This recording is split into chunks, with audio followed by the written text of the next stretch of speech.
Sebenarnya, di 17 tahun itu aturan negara, tapi sebenarnya kematangan emosional itu yang, belum semua orang Punya, memiliki betul. dan tidak serta-merta ketika 17 tahun dia punya kematangan emosional, kematangan, psikis yang sudah matang sehingga dia bisa bertanggung jawab terhadap penggunaan media sosialnya. Pemerintah itu harus perlu pengawasan dan juga memikirkan kalau anak ini bagaimana cara berekspresikan dirinya. Misalnya kalau di sosial media ini kan kayak Gabriel tadi bilang personal branding kan. Gabriel bangga kalau misalnya Gabriel jadi duta. Kalau misalnya ada keterbatasan di mana anak bisa mengupload video, foto yang dia ingin banggakan gitu. Konten itu tuh mungkin udah difilter sama Instagram, TikTok. Tapi bagaimana kita mengakses itu? Bisa aja juga kita menggelabui gitu kan, Iya, menggunakan bisa. HP orang lain gitu. Kebijakan ini bisa menyadarkan kita kembali untuk mendidik anak dengan sepenuh hati dan segenap perhatian.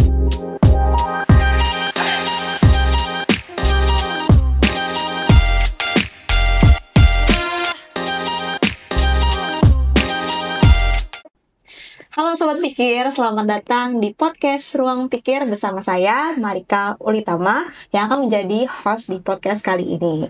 Nah, seperti biasa, kita akan membahas isu anak seputar dunia anak di dalam digital gitu. Sekarang kita udah menghadirkan dua narasumber yang akan menjadi teman bicara saya hari ini, yaitu kita pertama kenalan dulu sama Ibu Fadila. Halo Ibu Fadila, apa kabar? Marika, kabar baik, alhamdulillah sehat. Sehat ya Bu? Kamu gimana? Puji Tuhan juga sehat. Alhamdulillah. Keren. Sebelum kita ke next narasumber yang kedua, kita mau tanya dulu nih sama narasumber pertama, Bu Fadila. Kegiatan Bu Fadila belakangan ini tuh kesibukannya apa, Bu? Saat ini saya masih tetap sebagai guru sosiologi di SMA 1 Galang. Kemudian kita juga beraktivitas di Gawe Ramah Keluarga dan Internet Bayi Sumut yang concern melakukan edukasi kepada masyarakat terkait dengan bagaimana penggunaan internet yang baik dan ramah sehingga internet sebagai sebuah produk teknologi menjadi betul-betul ramah dan bermanfaat, tidak memberikan efek negatif kepada masyarakat. Selain itu ya saya juga penulis dan editor beberapa buku. Itu sih yang saya tekuni belakangan ini seperti itu. Oke, senior nih. Oke, thank you Bu Fadila udah kasih seputar tentang profil Bu Fadila. Sekarang kita lanjut ke narasumber anak. Kebetulan karena kita bahasnya isu perlindungan anak ya, kita udah menghadirkan narasumber dari komunitas Hero of Digital Protection, Gabriel. Gimana Gabriel, sehat? Luar biasa sehat. Gimana, capek gak habis datang ke sini? Capek banget pulang dari sekolah. Oke, pulang dari sekolah ya teman-teman. Kita udah surat izin nih, jadi bukan ilegal ya podcast hari ini. Oke, jadi kita akan bahas topik seputar melindungi anak di dunia digital. Karena ada kabar baik nih yang hari ini menghampiri kita, yaitu dari Kementerian Komunikasi dan Digital mau ada wacana untuk pembuatan undang-undang pembatasan usia untuk menggunakan media sosial nih Bu.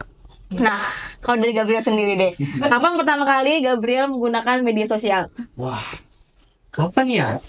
Saat itu kemarin kalau nggak salah ya, Mama itu beli handphone itu tahun 2019. Itu baru ya. Umur, usia SD lah Kak, lupa saya. SD kelas 6-7 gitu. Saat itu orang tua beliin gara-gara aku menang satu perlombaan. Apresiasi gitu ya. Jadi orang tua beliin handphone, saya buat sosial media itu kayaknya setahun 2 tahun setelah punya HP. Karena pada saat itu masih orang tua kayak jangan terlalu sering gitu. Jadi mungkin tahun 2019 saya mulai. Itu SD kiraan kelas? SMP itu Kak, kelas 7 kelas 8. Kelas 7 kelas 8. Sosial media pertama kali digunakan apa? Tentu Facebook. Ya. Masih zaman ya Facebook ya. Facebook laku keras. Sama-sama. Sama-sama aku juga pemakaian pertama itu di Facebook kelas 3 SD. Kelas 3 SD. Kelas 3 pakai Facebook sudah. Kebetulan tuh kirim-kirim ini sih kayak foto-foto artis Cherry Bell gitu Bu kerjaannya. Kita repost ambil dari Google terus kita repost gitu gitulah. Nah, Kalau ke ibu sendiri nih, kamu pertama kali menggunakan sosial media? Waduh, nih saya nih yang paling uzur kayaknya ya. Saya itu pakai sosial media sekitar tahun 2014-13an gitu ya. Kemudian ya udah lama banget ya. Jadi waktu itu memang tidak seperti sekarang gadget itu ya. Gadget atau gawai itu masih belum semua orang punya. Jadi waktu itu saya punya gadget pertama, tapi saya sebenarnya sudah punya media sosial Facebook waktu itu, karena saya dulu tuh lucu gitu. Kalau Gabriel mungkin dulu kalau pakai Facebooknya, main Facebooknya belajar sendiri ya. Iya. Kalau saya ikut pelatihan. Wah. Jadi untuk main Facebook ada pelatihannya ya?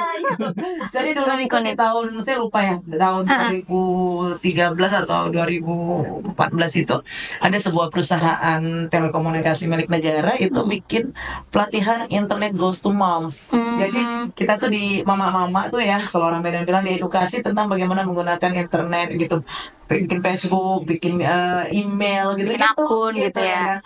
Kemudian banyak tuh di PC gitu. Baru kemudian di 2014-15 itu saya aktifnya mainnya di gadget. Berarti gitu. Waktu awal-awal tuh di komputer lah ya, masih pakai PC ya. Bayangkan mau buka Facebook pakai buka PC gitu. Baru di 2016 saya tuh kenal Instagram. Dan kenal Instagram itu saya justru belajar sama murid saya. Gitu. Saya panggil, bang sini dulu, ajarin dulu ibu. Kayak mana nih Instagram? Saya tuh diketawain sama murid saya, tapi bismillah, saya bilang, gak apa-apa, ajarin saya bilang seperti itu, saking pingin belajarnya dan belajarnya dan gak mau ketinggalan dengan gadget. Betul. Betul banget nih. Aku juga Facebook pertama kali gitu. Facebook kayak masih jadi sosial media pertama ya untuk dijejakin gitu. Nah, kan kalau sekarang ini sosial media udah banyak juga anak-anak nih yang memalsukan identitas supaya bisa masuk ke dalam sosial media. Sebenarnya kan ada pembatasan usia ya Bu, 13 tahun gitu.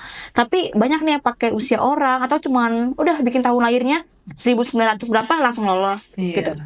Nah, aku mau tahu tanggapan dari Ibu sama dari Gabriel. Sebenarnya usia anak yang berapa tahun nih yang bisa dibilang bahwa anak sudah bertanggung jawab menggunakan sosial media? Kira-kira di sekitar umur berapa, Bu? Kalau kita merujuk pada regulasi negara sih, itu kan semua yang apapun ya, peraturan segala macam itu kan tetap yang merujuk ke 17 tahun, 18 tahun ke atas seperti itu. Tapi sebenarnya dilihat juga gitu, 17-18 tahun itu kan usia secara kuantitatif. Idealnya di usia seperti itu seseorang sudah matang secara fisik dan mental. Nah, persoalannya hari ini Gen Z lah, seperti anak ganteng sebelah ini ya, itu atau kamu juga masih Gen Z. Itu kadang-kadang atau yang malah lebih parah itu kan kadang Gen Alpha itu ya, yang SD, SMP gitu, itu yang banyak yang memalsukan identitas itu agar mereka bisa diterima di platform tertentu sebagai punya akun gitu kan. Nah, sebenarnya di 17 tahun itu aturan negara, tapi sebenarnya kematangan emosional itu yang belum semua orang memiliki.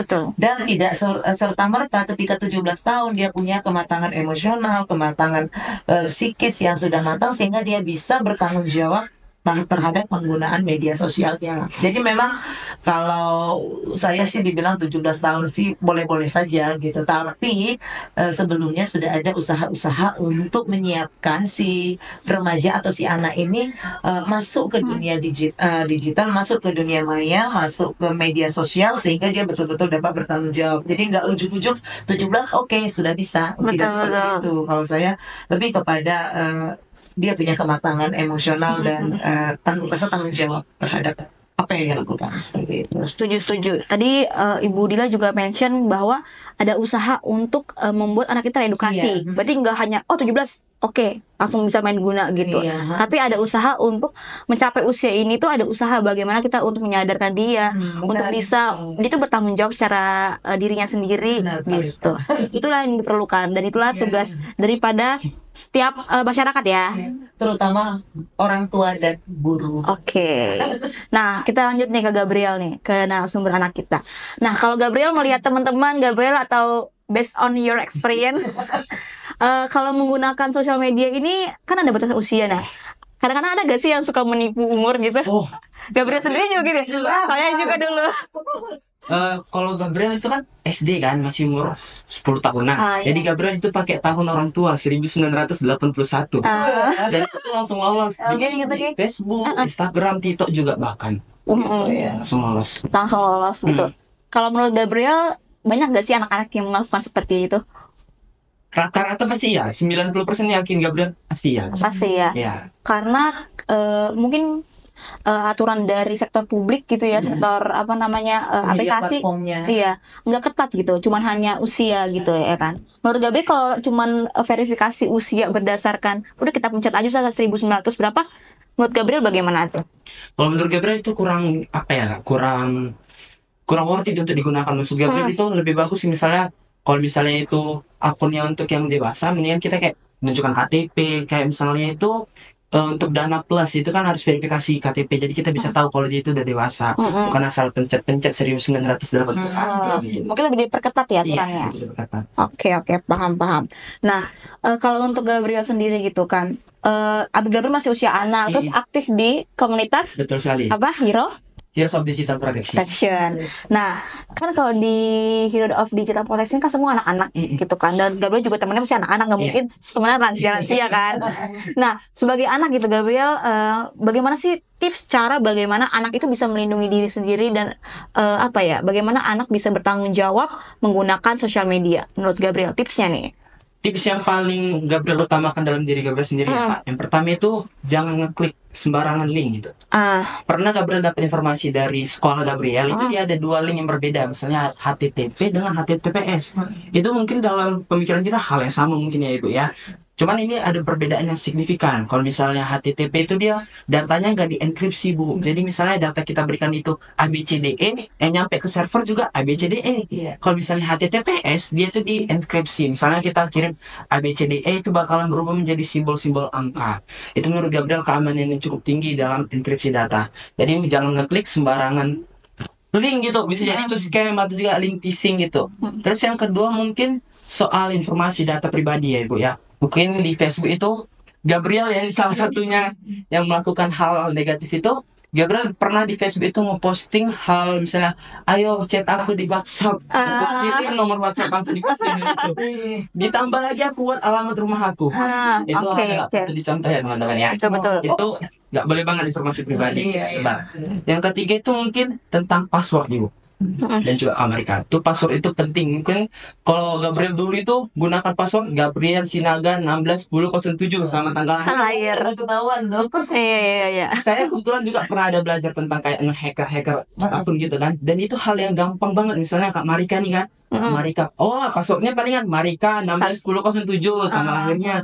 Jadi kita harus kombinasi dengan simbol-simbol misalnya hashtag, nada seru, angka-angka juga yang lebih itu mungkin memperkuat sosial media kita. Itu mungkin tips dari Gabriel juga. Oke, jangan ya guys. Biar WhatsApp kalian ramai terus kalian share gitu nomornya. Aduh, langsung negatif banget sih. Pinjol langsung halo.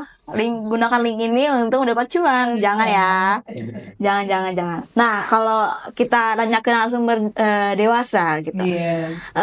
Kan Ibu juga sebagai orang tua ya, Bu.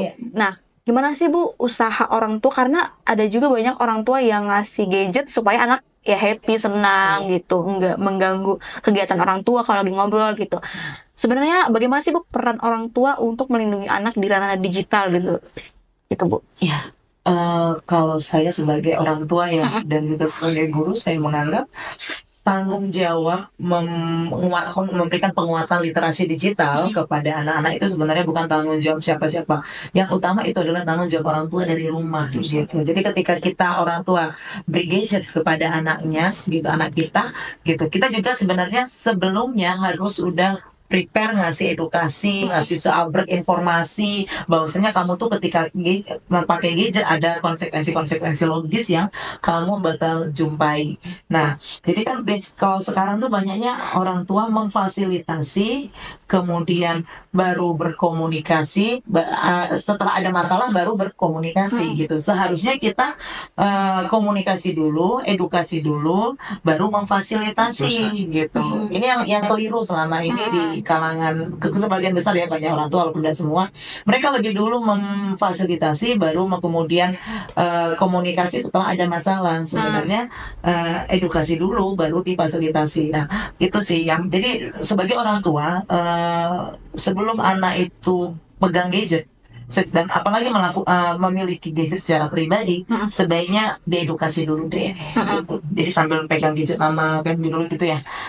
Ini apa dia boleh pegang misalnya gitu kan. Ini kita komunikasi, ini gadget ini, oh ini media sosial, ini TikTok, ini nanti konsekuensinya begini. Oh ini gimana menurut kamu postingan ini? Ya cewek tanpa busana yang sopan, joget-joget, menurut kamu gimana Gabriela? Misalnya gitu. Wah itu tuh anak-anak tuh harus diedukasi terus. Ada hal-hal yang positif dan ada hal-hal yang negatif. Karena kita tahu juga ya media sosial itu tidak semuanya negatif, pasti masih banyak yang positifnya, kan tergantung usernya ya. Nah itu dulu. Yang pertama harus komunikasi intens antara orang tua dan anak sebelum memberikan fasilitas. Gitu. Jadi anak itu dia matang secara informasi dan dia tahu nih apa yang dia harus lakukan ketika dia punya gadget gitu. Kemudian orang tua tuh harus terus belajar. Saya yakin pengetahuan Gabriel sebagai anak muda, anak remaja itu jauh lebih banyak dari saya yang orang tua terkait dengan dunia digital.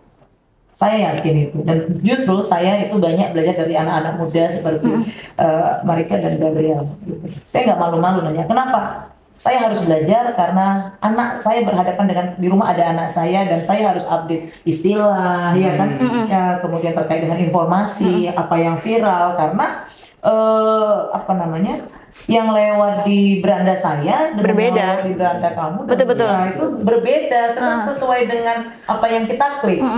Saya tuh jarang banget keluar misalnya tentang drama Korea. Kenapa? Karena saya nggak suka.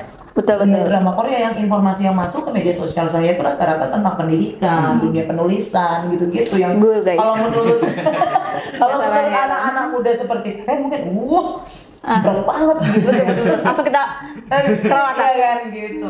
Nah itu biasa. Jadi kita harus terus belajar tentang itu, dan kita belajarnya itu ya secara otodidak, diskusi, ngobrol gitu. Saya sering ngobrol sama siswa gitu kan untuk dapetin informasi. Kemudian juga kalau kita punya anak kecil yang misalnya masih kan kalau di dalam American Pediatric itu aturannya kalau anak 0 sampai 2 tahun tuh no screen gadget, time, no screen time, no gadget lah seperti itu, karena sangat mengganggu perkembangan motoriknya gitu.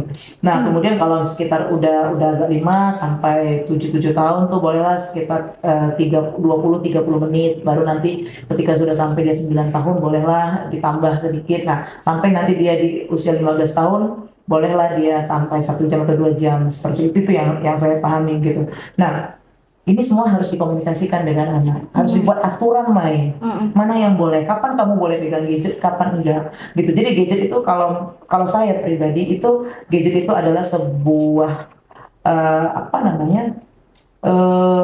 konsekuensi positif yang dari sebuah effort yang kamu lakukan gitu loh. Jadi kalau kamu Gabriel, misalnya kamu sudah bisa melakukan sesuatu yang positif, oke, boleh kamu main gadget, main game, ML, Mobile Legend ya. Itu saya harus belajar nih. Itu misalnya 1 jam. Kalau kamu misalnya masih SD atau SMP gitu kan. Oke, setelah itu tarik. Jadi ada pembagian waktu, anak bisa tahu gitu bagaimana dia mendapatkannya gitu ya. Waktunya misalnya di weekend sekolah, sekolah juga kan punya regulasi. Saya nggak tahu sekolah kamu gimana? Regulasi ini gimana? Regulasi aturan terkait dengan penggunaan boleh nggak bawa gadget? Kalau SMK boleh. Oh iya, karena kami harus. Kan TKJ Bu, TKJ juga ya. Dia anak IT ya. Kecuali SD SMP nggak boleh. Iya gitu. Nah itu juga kan harus dirujuk ya. Gitu. Jadi orang tua juga harus punya screen time. Kalau di meja makan nggak boleh dong pakai gadget ngobrol. Kalau lagi tidur skip gadget. Iya.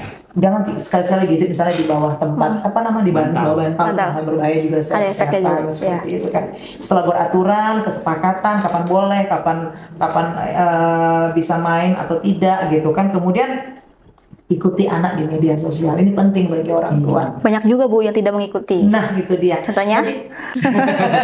dulu waktu kecil ya. Iya. Kadang-kadang kalau saya seusia saya ini mungkin mainnya tuh di Facebook. Iya, udah beda. Saya yakin kalian punya akun Facebook, tapi itu biasanya nggak aktif, reader aja. Betul. Mainnya di TikTok, di IG, Instagram, betul. Ya itu gitu. Jadi saya itu teringat saya 2016 lalu gitu. Saya bilang, anak murid saya ini semua pakai IG, sementara saya enggak. Gimana saya mengetahui kondisi perkembangan mereka gimana gitu? Karena anak sekarang agak sulit ngajak dia ngobrol. Tapi kalau kita sudah tahu siapa dirinya dan kita dapat misalnya, oh si Anu itu mungkin dari mana kita tahu? Dari Instagramnya. Nah kita bisa melakukan pendekatan, bisa ngobrol. Jadi itu entry point, kita bisa ngobrol dengan anak-anak remaja. Sehingga kalau kita ngobrol udah nggak ada yang ngeblok antara saya dengan Gabriel misalnya, ngobrol saya tahu sedikit dunia dia, walaupun sedikit-sedikit gitu kan. Dia jadi lebih mudah tuh, dia believe sama saya, jadi lebih mudah tuh ngarahinnya kenapa kamu gitu. Betul. Itu dari mana? Dari media sosial. Tapi please mama, ayah, jangan pernah komen apapun tentang postingan anak. Hanya diikutin saja. Hanya boleh di like doang. No comment. Kalau bisa jangan dipakai Mama Gabriel. Itu nggak nyaman banget buat kamu, bener kan? Betul sekali. Ya bagus pakai foto artis Korea dengan nama apa gitu, tapi Gabriel tahu itu namanya. Oke, paham. Kalau saya itu ikuti anak di media sosial seperti itu. Selanjutnya kalau yang masih SD itu bisa gunakan parenting control. Misalnya banyak ya parenting control itu yang YouTube Kids atau apalah gitu ya, yang bisa membatasi anak langsung, atau beberapa media sosial dikonekin gitu ya ke HP ke orang tua. Bukan aplikasi, tapi dulu sih tuh ada misal Kakatu gitu ya. Tapi sekarang itu kayaknya penyedia aplikasi itu sudah membuat misalnya setting parenting, kayak di Instagram tuh ada, di YouTube ada kan, setting keamanan itu kan sudah mulai ada untuk membatasi misalnya pornografi atau apa itu kan ada. Itu kan tinggal kita user. Persoalannya kadang-kadang kita nggak aware dengan yang gitu-gitu, nggak dipasang, sehingga anak yang sering kali jadi korban pornografi atau konten-konten negatif yang seperti itu. Kemudian gunakan password lah yang aman kayak dibilang Gabriel tadi, betul. Gitu. Jadi kalau saat handphone anak, apalagi anak yang baru belum di atas 17 tahun, sebenarnya tidak diberikan gadget secara pribadi. Seperti itu. Kenapa? Ini sangat mengganggu buat perkembangan anak gitu. Jadi kalaupun dia punya gadget, ya itu gadget orang tua. Ini bukan gadget kamu. Jadi saya punya otoritas untuk mengambil seperti itu, dan itu harus disepakati. Aturan penggunaan gadget bukan datang dari orang tua. Jadi pengalaman saya, boleh ya sedikit pengalaman saya memberikan gadget kepada anak saya tuh ketika dia masuk SMA. Itu pun kemarin karena COVID, dan mau tidak mau saya harus memberikan gadget. Kenapa? Pembelajaran semua di situ. Nah, tapi sebelumnya itu kita memang edukasi, jauh sebelum itu saya edukasi. Kemudian bikin aturan tidak dari saya. Silakan kamu yang tulis apa aturan yang harus kamu lakukan untuk kamu aman. Berarti mengikut ya. Anak tuh berpartisipasi gitu atas hukumnya sendiri. Jadi peraturan itu harus jangan buatan orang tua, tapi harus mengikut sertakan, melibatkan anak dalam membuat aturan. Setuju.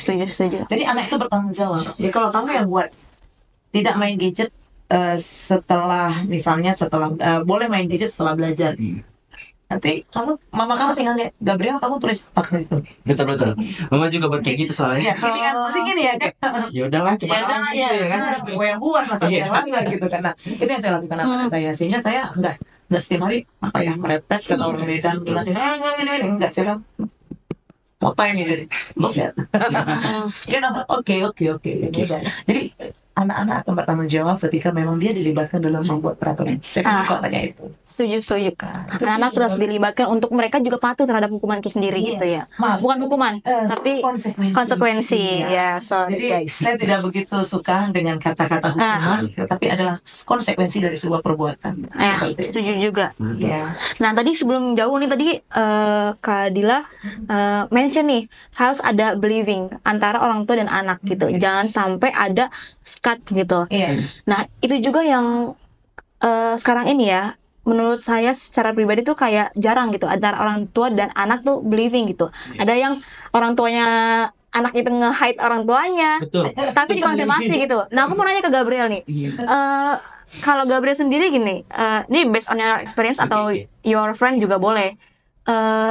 Anak kan kalau misalnya anak zaman sekarang pasti orang tuanya lebih muda gitu, lebih kayak edukasi terkait penggunaan digital juga udah oke gitu lah ya kan, dibanding kayak misalnya orang tua ibu kan jadi lebih senior lagi kan gitu. Jadi belum edukasinya tuh masih di ibu gitu kan. Benar-benar. Betul. Nah, kalau dari Gabriel dan teman-teman sendiri antara believing ke orang tua untuk penggunaan digital itu bagaimana sih gitu? Kalau dari Gabriel sendiri nih, Gabriel itu kan pernah ngeposting kalau Gabriel itu jadi duta utama nih. Aku kayak bangga banget gitu ya kan. Jadi Gabriel posting terus mama lihat kok kayak gini apanya fotonya, kenapa nggak full, kenapa nggak ini, terlalu banyak komentar. Jadi sehingga Gabriel saat itu langsung nge-private akun Gabriel. Langsung Gabriel private, terus mama langsung bilang, kenapa kamu private? Apa yang kamu posting gini. Gimana lah aku bilangnya ini ya. Tolonglah Pak, kalau misalnya aku posting, Mama boleh komen, tapi jangan terlalu yang kayak hapus itu gitu. Itu kan suatu kebanggaan dong sama Gabriel kan, karena dan juga itu ngebangun personal branding Gabriel. Itu kemarin pada saat Gabriel posting itu banyak banget followers Gabriel, duk gitu. Tapi orang tua kayak gak setuju gitu. Jadi Gabriel bilang, ini aku supaya ngebangun personal branding aku mah, karena aku siap ini nanti bakalan kuliah, ambil beasiswa juga bakalan banyak nanti yang kayak influencer gitu kan, jalur beasiswa gitu. Jadi Gabriel bilang ini jalur aku mah, jadi berikan agak sedikit space untuk aku, tapi mah bisa kalau lihat-lihat juga nggak apa-apa. Ini handphone Gabriel boleh lihat, tapi jangan terlalu mendalam. Ada juga kayak misalnya kan sering lah Gabriel cerita-cerita ke kawan, kan itu nggak boleh mama lihat kan, teman juga. Itu sih Gabriel. Gitu. Nah, ini Gabriel salah satu contoh yang baik. Dia ada merasa kalau kayaknya orang tua juga agak over gitu kan. Kadang juga orang tua juga mungkin mau protect anaknya, tapi menurut anaknya kayaknya cukup sampai sini aja gitu. Tapi itu adalah komunikasi yang Gabriel lakukan ke orang tua ya. Itu cukup baik gitu. Nah, teman-teman sekalian, baru-baru ini ada isu seputar bagaimana Kementerian Komunikasi dan Digital itu akan membuat satu kebijakan pembatasan usia menggunakan media sosial gitu. Dan ini juga pernah dibuat dan udah dibuat duluan sama beberapa negara. Salah satunya negara Australia yang baru-baru ini lagi ngetren, lagi viral gitu mengenai pembatasan usia gitu. Nah, ini kan sebagai suatu upaya pemerintah dalam melindungi anak di ranah daring ya, Bu. Nah, dan PKPA juga sangat mendukung adanya wacana seperti ini karena ini sebetulnya adalah usaha yang kita di Hedi Pro sendiri tuh sudah sangat mengadvokasi pemerintah tuh sebagai usaha bagaimana sih memfilter, melindungi, pembatasan gitu. Karena adanya tergantungan antara anak dengan sosial media gitu. Sosial media teman-teman bukan pembatasan terhadap penggunaan digital. Betul, karena banyak juga yang digital itu kayak bagus untuk pembelajaran gitu. Nah, mendengar kabar adanya pembatasan usia yang akan dilakukan gitu, bagaimana respon ibu sebagai guru gitu? Sebagai guru dulu. Ya, sebagai guru saya hanya berkata alhamdulillah. Jika pemerintah itu akhirnya nggak mendengar keluhan-keluhan, teriakan-teriakan kita yang selalu kita teriak tanda kutip di ruang-ruang diskusi, ruang-ruang seminar, ruang-ruang edukasi, di ruang-ruang paguyuban orang tua yang begitu. Ternyata sejak 2016 sampai sekarang saya insya Allah masih aktif ya melakukan edukasi kepada orang tua, kepada guru gitu. Itu keluhan semua. Sampai kalau saya menilai kadang-kadang keluhan itu sudah mengarah kepada kayak rasa putus asa. Ya udah mau gimana lagi, namanya dunia udah begini, ya udah mau gimana lagi, pasrah gitu ya. Seolah-olah jadi anak itu bukan kita yang mengasuh, anak itu diasuh oleh media sosial seperti itu. Waduh, ini udah nggak sehat banget. Sementara kita ini hidup di dunia nyata, bukan di dunia maya gitu kan. Walaupun kita akui media sosial itu adalah sebuah produk teknologi yang hasil kreatifnya manusia gitu. Tapi akhirnya media sosial itu menjadi sebuah alat yang akhirnya membuat manusia itu menjadi digital slaves, budak-budak digital. Dan budak-budak digital mengarah kepada anak-anak remaja seperti itu. Karena banyak juga usernya tuh anak, Bu. Iya, memang. Jadi pengguna media sosial itu memang sebagian besar adalah anak. Hanya saja undang-undang pembatasan usia untuk anak menggunakan media sosial itu tidak hanya berdiri sendiri. Harus ada support system yang disiapkan agar undang-undang itu bisa berjalan dengan baik. Misalnya bagaimana peran keluarga, bagaimana edukasi terkait literasi digital terhadap anak, bagaimana misalnya orang tua melakukan pendampingan terhadap anak, sampai kemudian untuk anak-anak remaja misalnya ada nggak sih komunitas yang bisa memberikan edukasi khusus terhadap remaja secara informal, dan apa peran sekolah misalnya sekolah untuk mensukseskan undang-undang ini, sehingga betul-betul undang-undang yang dibuat itu bermanfaat dan berdampak kepada anak-anak remaja. Setuju. Nanti kita akan bahas di pertanyaan selanjutnya. Tapi kita mention dulu nih Gabriel nih. Gabriel sebagai duta of Hero of Digital Protection. Gimana tanggapan Gabriel mengenai adanya wacana pembentukan ataupun pembukuan undang-undang pembatasan usia anak menggunakan sosial media?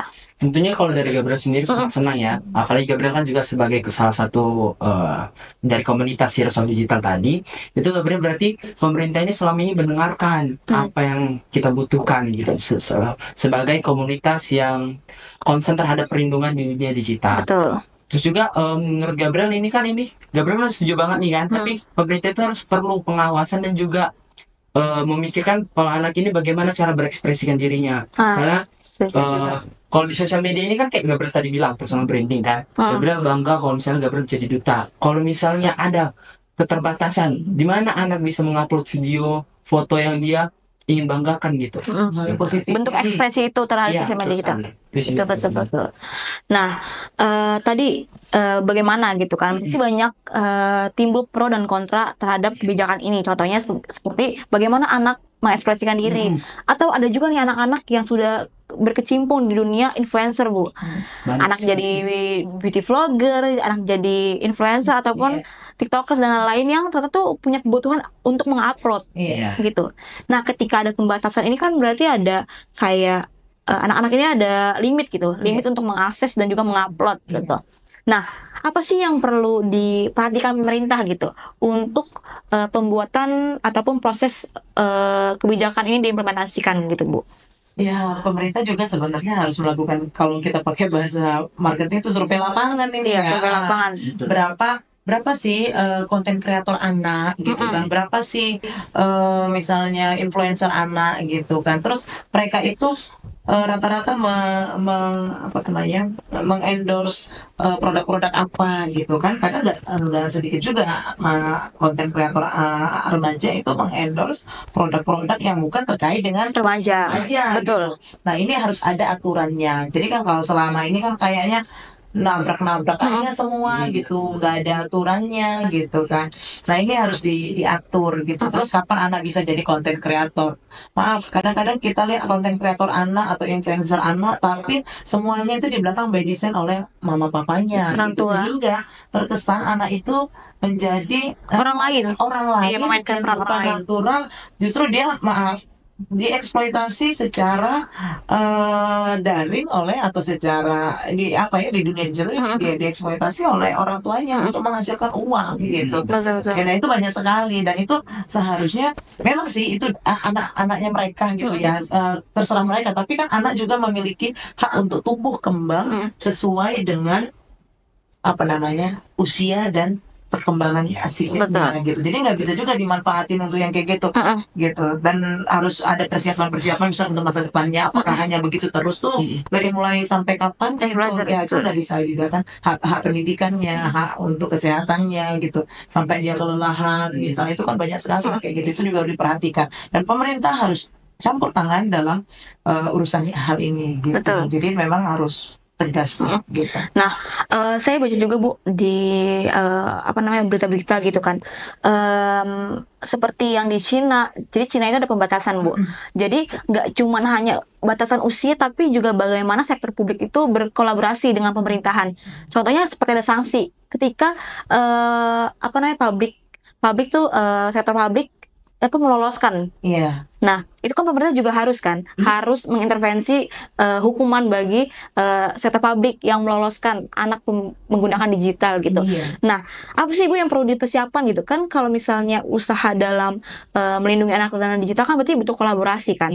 Kolaborasi antara orang tua yang siap bagaimana mengedukasi anaknya ketika di usia yang tepat, sekolah, bagaimana sekolah disiplin terhadap hal itu. Kadang kan sekolah ya udahlah biar dia menggunakan digital, tapi buka yang lain gitu.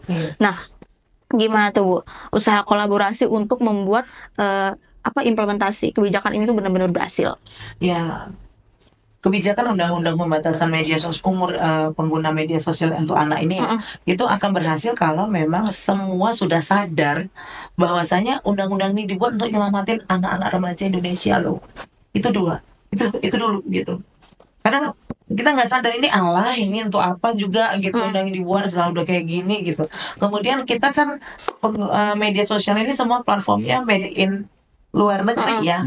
Dan itu harus ada dong misalnya kesepakatan dengan penyedia platform misalnya terkait dengan penyelamatan anak ini gitu, penggunaan anak. Jadi misalnya memblokir, misalnya pemerintah punya wewenang misalnya memblokir beberapa konten-konten negatif, konten-konten pornografi yang mudah diakses anak gitu. Itu kan pemerintah punya wewenang di situ paling tidak untuk nyelamatin anak, karena banyak kita mengetahui konten-konten itu berseliweran di media sosialnya anak. Betul. Nah itu contohnya gitu. Jadi pemerintah tuh harus punya bargaining position dengan pihak-pihak penyedia platform dari luar negeri sana yang harus masuk ke Indonesia. Kan bisa dari pihak itu nggak apa namanya apa, tapi yang masuk ke Indonesia itu harus yang ini gitu. Berarti kita juga berharap pemerintah Indonesia itu berani untuk mengintervensi sektor publik gitu. Iya, sektor publiknya harus berani diintervensi supaya tidak hanya untuk kepentingan, maaf kalau saya bilang kapitalisme digital tadi. Industri kapitalisme industri digitalnya saja yang untung, tapi juga memang mereka harus humanis dong dalam memandang persoalan ini, karena efek dari produk mereka itu adalah terancamnya hak kehidupan yang lebih sejahtera lahir dan batin bagi anak-anak Indonesia yang merupakan generasi masa depan Indonesia gitu. Jadi kalau anak-anak ini tidak dilindungi gitu, hanya mengandalkan orang tua gitu tanpa ikut tangan pemerintah. Nah, kita kan ini negara kehidupan bernegara gitu. Jadi langit dan bumi, udara, semua yang ada di negara ini kan itu dalam penguasaan negara ya, yang harusnya itu menjadi tanggung jawab negara, termasuk perlindungan anak di media sosial itu. Betul. Sebenarnya tadi udah dimention juga sama Bu Dila ya. Pertama itu bagaimana orang tua teredukasi dulu untuk mengedukasi anaknya sebelum usia dia benar-benar bisa menggunakan sosial media. Itu yang perlu diperlihatkan. Terus yang kedua, pemerintah berani untuk mengintervensi perusahaan-perusahaan supaya tertib gitu. Ya nggak cuma hanya pembatasan usia tapi lolos juga nanti gitu ya kan. Berarti harus ada kolaborasi ya Bu. Iya, terutama terkait dengan konten ya. Terkait konten gitu. Karena konten itu tuh mungkin udah difilter sama Instagram, TikTok. Tapi bagaimana kita mengakses itu? Bisa aja juga kita menggelabui gitu kan, menggunakan HP orang lain gitu. Nah, kalau dalam dalam transisi gitu Bu, pasti kan kalau misalnya ada undang-undang ini nanti diterbitkan, ada namanya transisi dan adaptasi, ya kan? Adaptasi bagaimana kebijakan ini tuh bisa diimplementasikan. Nah, butuh waktu dan upaya untuk bisa anak-anak beradaptasi dengan pembatasan ya kan, dan juga butuh juga nih orang tua yang teredukasi sampai ke orang tua yang tinggal di mungkin di pedesaan yang masih pengguna sosial media untuk anak itu kayak ya udahlah biar dia senang, biar dia nggak usah ngerepotin, biar dia meluangkan waktunya gitu. Nah, bagaimana kita terutama ibu sebagai guru dan orang tua gitu dalam masa adaptasi ini, apa yang perlu dilakukan orang tua dan guru gitu terutamanya untuk dalam adaptasi ini lah gitu. Iya, jadi sebelum diimplementasikan kebijakan itu atau undang-undang pembatasan itu, tentunya harus ada sosialisasi gitu, sehingga masyarakat tuh nggak kaget. Gitu.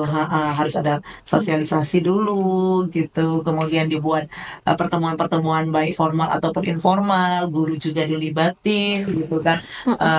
Bagaimana, karena di dunia pendidikan sendiri persoalan konten-kontenan ini juga sekarang udah booming gitu. Nah, jadi guru juga harus diberikan edukasi bagaimana konten mana sih yang bisa diupload, bagaimana yang tidak. Yang kadang ini siswa saya nih, saya video dan dia nggak senang, dia ngadu gitu. Saya katakan itu bisa, itu nggak semua juga paham mana yang boleh, mana yang tidak. Misalnya lagi ngukum nih anak-anak gitu, misalnya nih ada guru yang ngukum anak-anak karena terlambat, anak-anak terlambat di videoin itu diupload, waduh, itu kan sesuatu yang nggak benar juga. Nah, inilah yang harus edukasi. Kalau saya sih itu bagaimana edukasi, kemudian penguatan literasi digital itu harus disiapkan di masyarakat, sehingga ketika implementasi undang-undang itu jalan, itu sudah ready semua. Masyarakat nggak keberatan. Ibarat gini loh, kayak orang puasa biasa boleh makan, boleh minum, tiba-tiba kita harus ngefasting semuanya gitu kan, harus menahan sampai nanti gitu. Itu kan harus perlu puasa pertama itu kan agak-agak gimana gitu, shock gitu kan. Gitu ya. Nah, tapi kan kalau lama-lama itu akan menjadi sebuah kebutuhan, bahkan iya ya. Yang penting muncul sebuah kesadaran dulu, ini penting gitu. Dan ini harus dibuat semacam opini besar bahwasanya pembatasan ini penting gitu. Itu kebutuhan semua kita gitu. Selama ini kita udah kebablasan. Itu yang harus dibangun melalui aktivitas edukasi. Setuju, Bu. Pertama edukasi dan bagaimana masyarakat ini sadar gitu bahwa ini tuh udah urgent banget harus dilakukan gitu. Kalau dari Gabriel sendiri sebagai anak gitu, Gabriel sendiri, menurut Gabriel gimana nih? Gabriel berapa banyak waktu yang dihabiskan dalam sehari untuk main social media? Nah, kalau menurut Gabriel nih Kak, yang paling penting itu tentang kalau misalnya transisi supaya biar dapat kita implementasikan, menurut Gabriel itu interaksi sosial ke orang tua, ke tetangga sekitar, jadi yang fisik-fisik gitu, supaya untuk mengurangi dari sosial media sih Kak. Itu paling penting. Contohnya seperti apa tuh? Dan sepak bola itu sama tetangga itu kalau misalnya sama keluarga itu biasanya kami itu masak bareng, satu yang motong-motong itu, satu yang nyuci piring, itu kayak itulah yang paling penting. Terbanyak interaksi langsung gitu ya kan. Nah, itu juga interaksi langsung juga akan membuat kita mengurangi penggunaan gadget atau media sosial tadi. Betul. Itulah harapan kita supaya kolaborasi setiap aktor-aktor pelindungan anak bisa terjalin gitu, antara orang tua, antara guru, antara tetangga, masyarakat. Betul. Dan kita udah sampai penghujung daripada pertanyaan kita ya teman-teman. Dan aku mau minta closing statement seperti pada umumnya podcast ada closing statement. Dan kita minta dulu nih closing statement dari anak gitu kan. Dari Gabriel sendiri, apa harapan Gabriel terhadap kebijakan ini? Kalau harapan Gabriel ya tentu sebagai anak, ini mau Gabriel ini pengen dijalankan, tapi pemerintah juga harus tahu bagaimana misalnya kalau ini dibatasi, apa yang harus kami siapkan. Kebutuhan anak. Harus perspektif anak juga ya, jangan hanya perspektif orang tua, komunitas lain. Dari anak juga harus tahu. Betul. Nah, lanjut ke menurut Budila sebagai orang tua dan sebagai guru, apa harapan Ibu terhadap kebijakan ini? Kami berharap, saya sebagai perwakilan orang tua lah dan guru, kebijakan ini bisa jalan, membantu kami untuk mendidik anak-anak kami, merangkul kembali mereka yang selama ini mereka lebih banyak memeluk gadgetnya, menggunakan media sosial daripada berinteraksi dengan kami gitu. Paling tidak kebijakan ini bisa menyadarkan kita kembali untuk mendidik anak dengan sepenuh hati dan segenap perhatian. Seperti itu. Setuju. Dan terima kasih para pendengar podcast Pikir. Harapannya semoga kebijakan ini nggak hanya suatu kebijakan yang dilahirkan, tapi juga berperspektif anak dan juga adanya kolaborasi yang kuat gitu ya, antara sektor publik, pemerintah, dan juga orang tua dan guru-guru untuk benar-benar mencegah adanya eksploitasi dan juga penggunaan sosial media yang udah sangat ketergantungan gitu. Harapan kita adalah melindungi anak Indonesia di ranah digital. Tentunya kita berharap kebijakan ini benar-benar terimplementasi dengan baik. Dan sekian dari kami, saya Marika Ulitama sebagai host hari ini, dan juga ada dua narasumber yang super duper kece hari ini yang sudah menemani saya ngobrol-ngobrol. Sampai jumpa di podcast Pikir lainnya dan kita akan juga bahas seputar isu dunia digital. Dan sampai jumpa di podcast Pikir lainnya. Salam Yayasan Pusat Kajian dan Perlindungan Anak, melindungi anak Indonesia.